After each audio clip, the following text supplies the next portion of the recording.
जय हिंद प्यारे साथियों, मैं प्राची यादव स्वागत करती हूँ अपने नायक सेट के प्रैक्टिस सेट नंबर 7 में।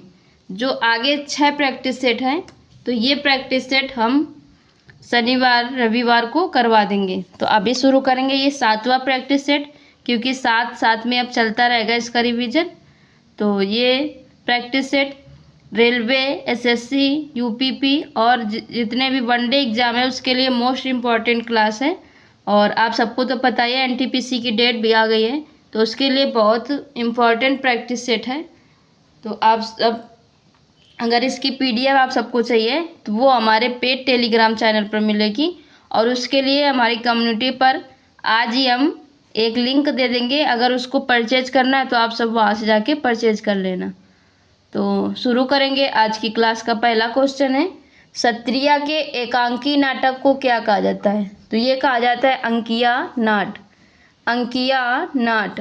और जो अंकिया नाट है इसमें खेल होता है भावना। और क्षत्रिया शास्त्रीय नृत्य है और ये होता है असम में। इसके संस्थापक हैं श्रीमद शंकरदेव, और ये वैष्णव मठों में मनाया जाता है। और संगीत जो इसमें प्रयोग होता है वो बोर संगीत है।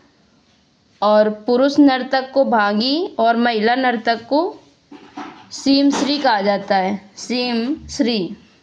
इसमें भगवान कृष्ण की कहानी है। इसको शामिल किया गया था 2000 में, सन 2000 में शामिल किया गया था। और यहाँ पर मिट्टी पर व्यायाम होता है, उसको माटी अखोरा कहते हैं, माटी अखोरा। इसमें जो भाषा है वो ब्रजावली प्रयोग होती है, ब्रजावली। और जो त्यौहार के अवसर पर करेंगे तो इसको भोकोट कहते हैं। और ये जो भोकोट है ये सिर्फ मेल करते हैं, सिर्फ पुरुष करते हैं भोकोट को। अब आते हैं इसके मुख्य कलाकार। तो इसके मुख्य कलाकार है गुरु जतिन गोस्वामी। और ये इसलिए इम्पोर्टेंट है क्योंकि इनको पद्म भूषण 2025 से सम्मानित किया गया। दूसरे हैं सरदिया सेकिया, तीसरे हैं मणिक बोरबयान, और ये मणिक बोरबयान और ये मुकुंद सेकिया। इनको पीकेवाई अवार्ड 2023 से सम्मानित किया गया। और भावेन बोरबयान, इनको एसएनए अवार्ड 2023 से सम्मानित किया गया। इसके बाद है गयन चंद्र गोस्वामी। अब आते हैं अगले क्वेश्चन में। तो अगला है सार्क का पूरा नाम क्या है? तो सार्क का पूरा नाम है south Asian association for regional corporation. South Asian association for regional corporation. इसकी स्थापना हुई थी 8 दिसंबर 1985 को ढाका में। 8 दिसंबर 1985 को ढाका में। हेडक्वार्टर है काठमांडू नेपाल में। और ये हेडक्वार्टर बना इसके 2 वर्ष बाद, यानी 1987 में। सदस्य देश 8 हैं और 2007 में 8वां सदस्य देश यानी अफगानिस्तान शामिल किया गया। और ये शामिल किया गया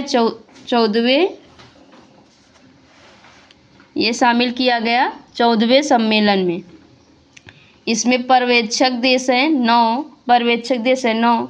इसके पहले महासचिव थे अबुल अहसान, जो कि बांग्लादेश के थे। पहले भारतीय महासचिव बने शीतकांत शर्मा। वर्तमान में महासचिव हैं गुलाम सरवर, जो कि बांग्लादेश के हैं। और सार्क यूनिवर्सिटी नई दिल्ली में है। और सार्क में विकास कोष थिम्पू में है। इसकी स्थापना हुई थी 2010 में। और जो ऊर्जा भंडार है सार्क का, ये पाकिस्तान में। अगला क्वेश्चन, मेजर ध्यानचंद खेल रत्न पुरस्कार विजेता की राशि को कितनी राशि दी जाती है? तो ये दी जाती है 25 लाख। पहले दी जाती थी 7.5 लाख और अब दी जाती है 25 लाख। पहले इसका नाम था राजीव गांधी खेल रत्न पुरस्कार, अब नाम बदल कर दिया गया मेजर ध्यानचंद खेल रत्न पुरस्कार। और ये बदला गया 6 अगस्त 2021 को। 6 अगस्त 2021 को। अब आते हैं अर्जुन पुरस्कार और द्रोणाचार्य पुरस्कार की राशि है दोनों की 15 लाख। अर्जुन पुरस्कार जो ये खिलाड़ियों को दिया जाता है और इसकी शुरुआत हुई थी 1961 में। जो द्रोणाचार्य पुरस्कार है ये कोच को दिया जाता है, इसकी शुरुआत हुई थी 1985 में। और ये मेजर ध्यानचंद खेल रत्न पुरस्कार है और ये सिर्फ मेजर ध्यानचंद है। इसकी राशि है 10 लाख और इसकी शुरुआत हुई थी 2002 में। 2002 में। अगला क्वेश्चन है, राजीव गांधी पुरस्कार की शुरुआत हुई थी 1991-92 में, जिसका अब नाम है मेजर ध्यानचंद खेल रत्न पुरस्कार। सबसे पहले दिया गया विश्वनाथ आनंद को, जो कि शतरंज के खिलाड़ी हैं। इनकी बुक का नाम है माइंड मास्टर। अगला है, पहली महिला जो थी ये कर्णम मल्लेश्वरी, इनको भारोत्तोलन मतलब इनका खेल भारोत्तोलन है और ये सबसे पहली महिला बनी मेजर ध्यानचंद खेल रत्न पाने वाली। और इन्होंने सिडनी ओलंपिक सन 2000 में कांस्य पदक जीता। अगला क्वेश्चन है, सबसे युवा खेल रत्न पुरस्कार पाने वाले अभिनव बिंद्रा और इनको 2000 और 2001 के बीच में दिया गया। पहले क्रिकेटर सचिन तेंदुलकर जी। सबसे पहले हॉकी में मिला धनराज पिल्लई को। सबसे पहले बैडमिंटन में मिला पुलैला गोपीचंद्र को और 2024 में मिले 4 लोगों को। पहली है मनु भाकर, दूसरे हैं डी गुकेश, तीसरे हैं प्रवीण कुमार और चौथे हरमनप्रीत सिंह। अगला क्वेश्चन है, देवी अहिल्याबाई होलकर एयरपोर्ट कहाँ है? तो ये है इंदौर में। और BR अम्बेडकर एयरपोर्ट ये नागपुर में। सुभाष चंद्र बोस ये कलकत्ता में। गोपीनाथ बारदोलाई ये असम के गुवाहाटी में है। लाल बहादुर शास्त्री ये वाराणसी में है। कैंपगोड़ा एयरपोर्ट ये बेंगलुरु में है और मीनाम्बक्कम एयरपोर्ट ये चेन्नई में। अगला क्वेश्चन, बिरसा मुंडा एयरपोर्ट ये रांची में है और राजीव गांधी एयरपोर्ट ये हैदराबाद में। अब आते हैं 5वें क्वेश्चन में। तो 5वां क्वेश्चन है, अभियंता दिवस कब मनाया जाता है? तो अभियंता दिवस मनाया जाता है 15 सितंबर को। ये मनाया जाता है M विश्वेश्वरैया के सम्मान में। इनकी बुक का नाम है नेशन बिल्डिंग। M विश्वेश्वरैया की बुक का नाम है। अगले, APJ अब्दुल कलाम की याद में मनाया जाता है 15 अक्टूबर को इंटरनेशनल छात्र दिवस। 2 अक्टूबर को मनाया जाता है इंटरनेशनल अहिंसा दिवस। ये मनाना शुरू हुआ 2007 में और ये महात्मा गांधी जी की याद में मनाया जाता है। अगला है राष्ट्रीय युवा दिवस। ये मनाया जाता है 12 जनवरी को स्वामी विवेकानंद जी की याद में। आगे बाल दिवस ये मनाया जाता है 14 नवंबर को PT नेहरू की याद में। इसके बाद है सद्भावना दिवस। ये मनाया जाता है 20 अगस्त को राजीव गांधी जी की याद में। और इसके बाद है सुशासन दिवस। ये मनाया जाता है 25 दिसंबर को अटल बिहारी जी की याद में। और आगे है राष्ट्रीय महिला दिवस। ये मनाया जाता है 13 फरवरी को सरोजनी नायडू जी की याद में। और आगे है राष्ट्रीय दुग्ध दिवस। ये मनाया जाता है 26 नवंबर को और ये वर्गीज कुरियन जी की याद में। सम्मान में कह दो या याद में कह दो, एक ही बात है। अगला क्वेश्चन है, कैप्टन कूल के नाम से किसे जाना जाता है? तो ये जाना जाता है महेंद्र सिंह धोनी को। चीकू Virat Kohli. Haryana hurricane Kapil Dev. Cool cat Kane Williamson और big show Glenn Maxwell. Mister cricket Michael Hussey को। यूनिवर्स बॉस क्रिस गेल को।